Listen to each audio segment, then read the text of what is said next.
Bonjour à Soleil d'Histoire. Bonjour et bienvenue au Soleil d'Histoire.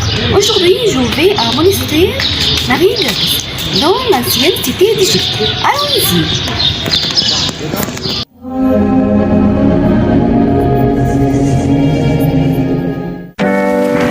C'est la deuxième visite à l'église Saint-Georges qui est l'une des plus belles églises de complexe des religions de la région du Vieux-Caire. Suivez-moi.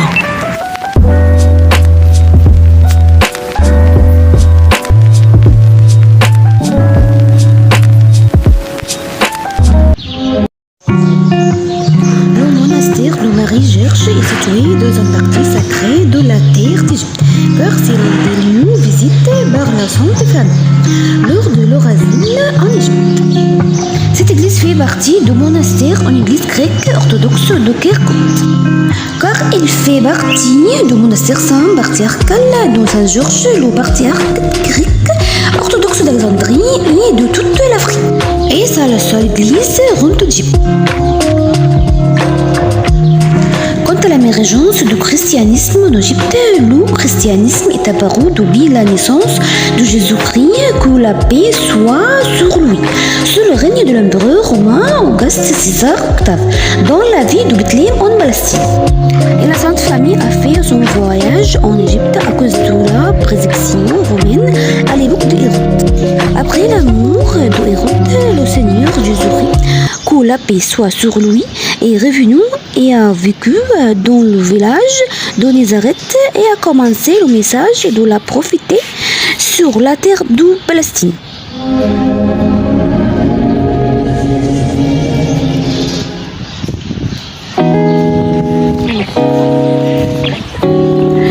Et le Seigneur Christ a appelé à la croyance à un seul Dieu, à la paix, à l'amour de Dieu, à l'amour des êtres humains, à la fraternité et à la tolérance.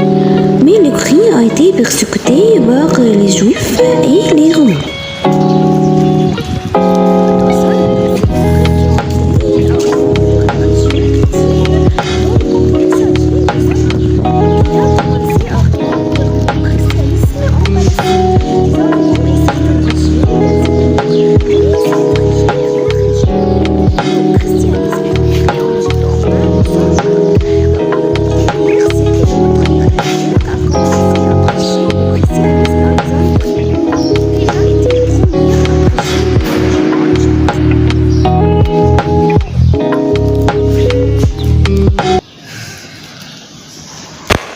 Les enseignements de Saint Marc se sont répandus à Alexandrie et en Turquie.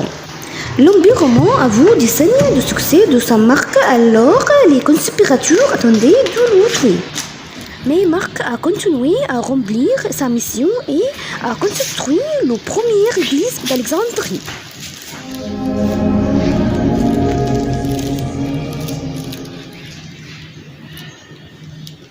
Saint Marc a erré à travers l'Égypte en prêchant les enseignements de Jésus, jusqu'à ce qu'il soit martyrisé à Alexandrie par les Romains en l'an 68 après Jésus-Christ.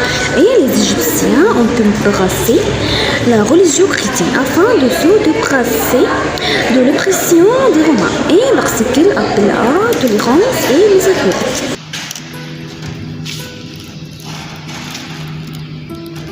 And the Egyptians embraced the Christian religion in order to get rid of the oppression of the Romans because it calls for tolerance and mercy. Until the reign of Emperor Diocletian, who knew his reign as the era of the greatest persecution or the era of martyrs, because he persecuted Christianity and issued a decree stipulating the demolition of churches, the burning of holy books, the execution of everyone who follows Christian teachings.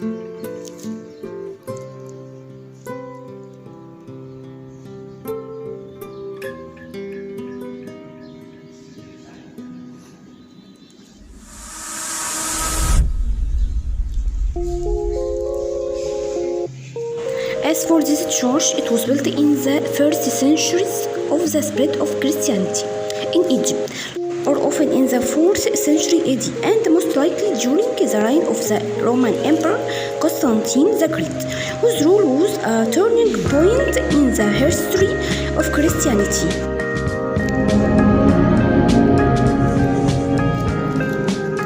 Some researchers believe that the Roman Emperor Constantine the Great is the first emperor to embrace the Christianity in his youth, or it may be that he converted into Christianity gradually during his life under the influence of his mother Helena.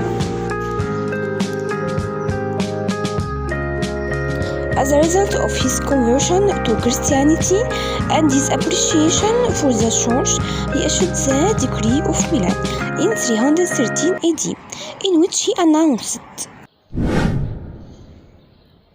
abolition of penalties imposed on converts to Christianity, recognition of Christianity alongside paganism. He restored the confiscated church property, and this decree ended the era of persecution of Christianity.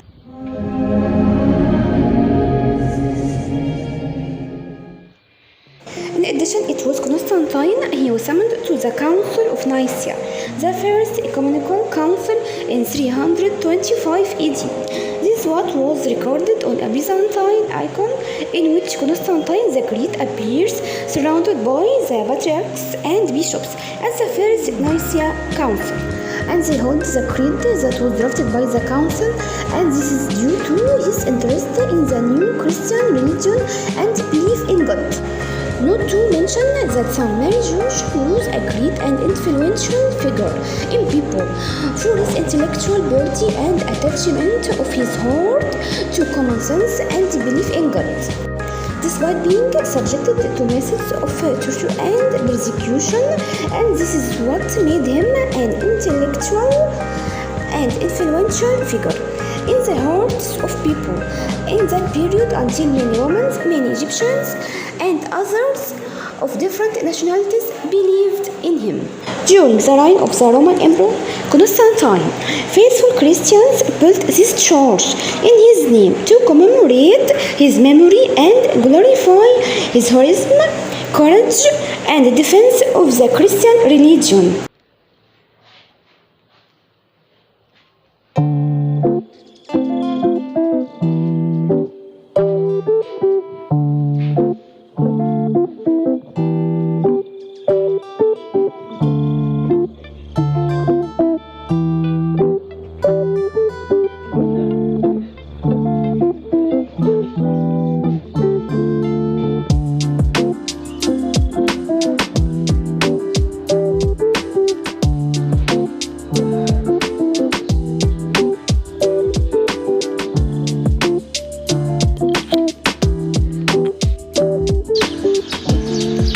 Eusebius of Caesarea is considered one of the most famous historians who wrote about the biography of Martyrs, and he is nicknamed the father of ecclesiastical history. In chapter 5, part 8 of his famous encyclopedia, The History of the Church,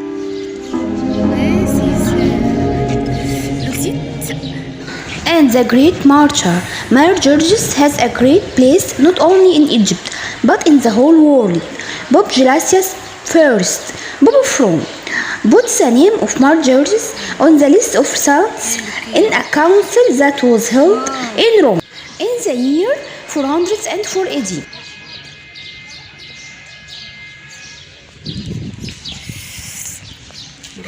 As for Pope Gregory the Great, he established in Rome a small church in the name of the martyr that is still standing today.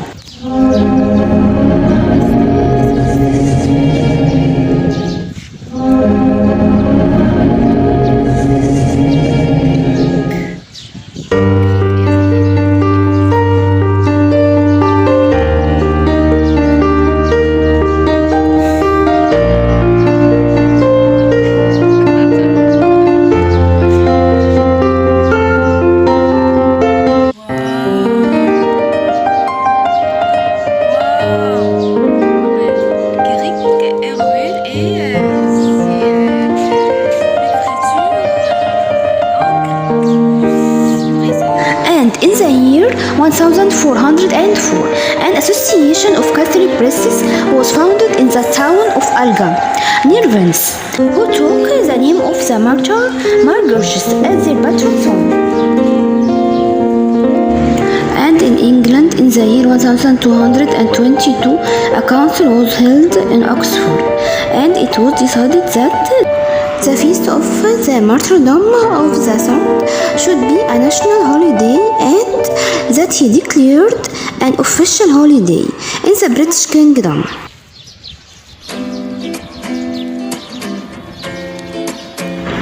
During the reign of King Edward III, the martyr George became the patron and protector of all of England, and they added to that by minting their gold coin, his traditional drawing, while riding a horse and striking with his spear the dragon to triumph over evil.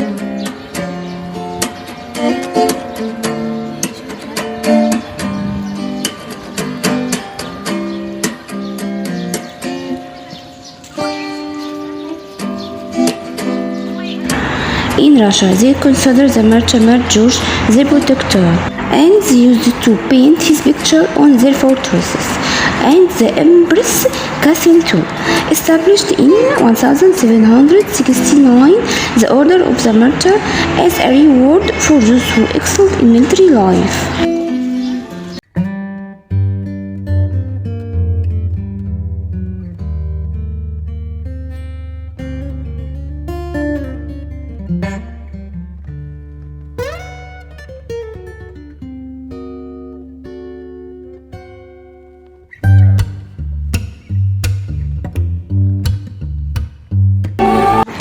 Of course, there is a large courtyard in the vicinity of the monastery, which contains the graveyard of the Greek Orthodox sect's graves, as the people insisted on burying their dead in order to be blessed by Christ's Son, and to take him as their intercessor and a protector for their souls at the reckoning after the resurrection, and to enter them into heaven in the afterlife.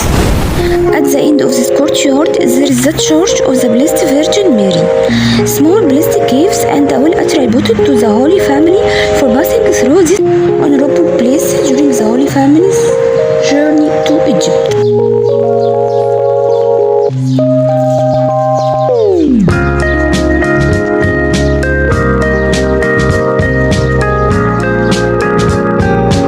Today, the Holy Monastery has become the monastery of the Orthodox nuns, and is surrounded by small markets that sell pictures and portraits that depict the beauty of Egyptian folklore and the beauty of Egyptian civilization in the Coptic period, and beautiful pictures of saints and Greek priests.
Teaching the Coptic language, which is the language of the Holy Bible, hymns, is the Egyptian church now.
d'avoir regardé. Au revoir.